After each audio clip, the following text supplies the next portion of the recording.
problem 2 in Connect, this is exercise 10.2 in the text, is looking at labor variances. And your book makes it sound like there's really a lot of difference between the variances. There really is not. The difference is strictly in the terms used. And I hope you'll see that as we go through this one. This company prepares meals for a major airline. Obviously, it's an old problem. And during the most recent week, the company prepared 4,000 meals. Again, like I say, I'm an accountant. I'm always going to hit a number like a bass hitting a lure. These meals used 9,600 or 960 direct labor hours. The company paid its total workers $19,200 for this work, or $20 per hour. According to the cost card for this meal, according to what they planned, it should require a quarter of an hour at a cost of $19.75 per hour. So at first you want to jump on this and say, well, they're supposed to spend $19.75. They spent $20. That can't be good. It could be. Maybe they had really highly skilled labor who could do more in less time. That's very possible. So let's go through and fill in the numbers that they gave us. What is the standard number of hours allowed? Standard hours allowed to prepare 400 meals. 4,000 meals times 0.25, a quarter of an hour per meal. We should have used 1,000 hours. We only used 960. So maybe our labor force is really well skilled. So just because you see this and this at the beginning doesn't mean things are going to work out, unhappily. You have to go through the problem. Now, the standard labor hours allowed, that's what we just figured out there, is 1,000. So our total cost should have been $19,750.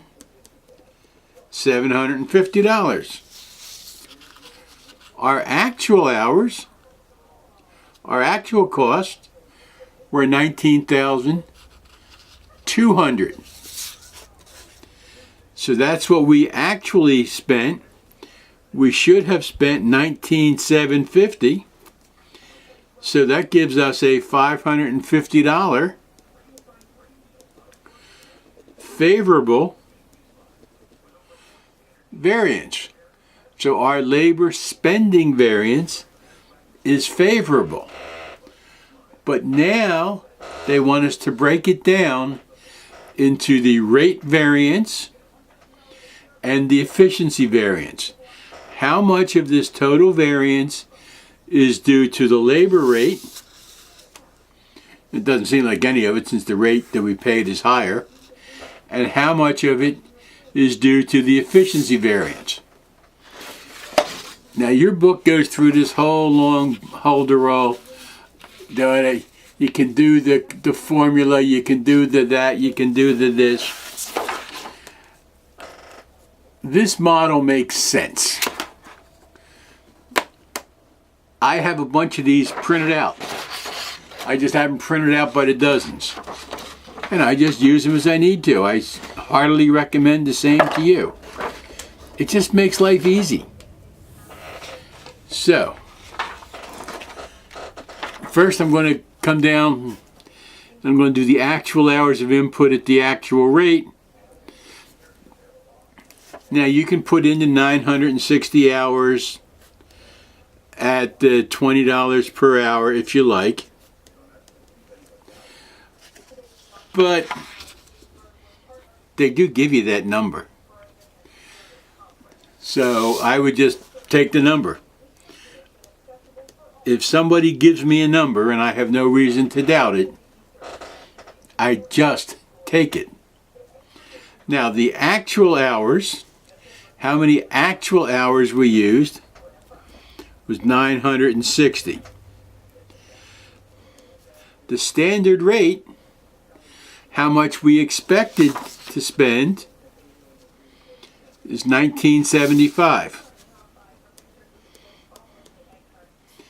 So, if we had spent the standard rate, what we expected to spend, for the actual hours that we used, we would have spent $18,960.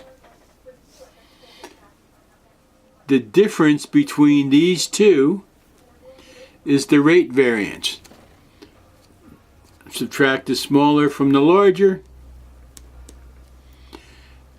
and are we going to make our boss happy or unhappy when we say, hey, Mary, we were going to spend $18,960, but we spent $19,200. Will she break into a big smile? I doubt it. That's an unfavorable variance. We spent more than we expected. Now we're going to compare these two. So we compared these two. We compared our actual hours at our actual rate to our actual hours at our hoped for rate, our standard rate. And now we're going to compare the actual hours at the standard rate times the standard hours allowed for that level of input times the standard rate. That's what we're looking at here. And if you remember right,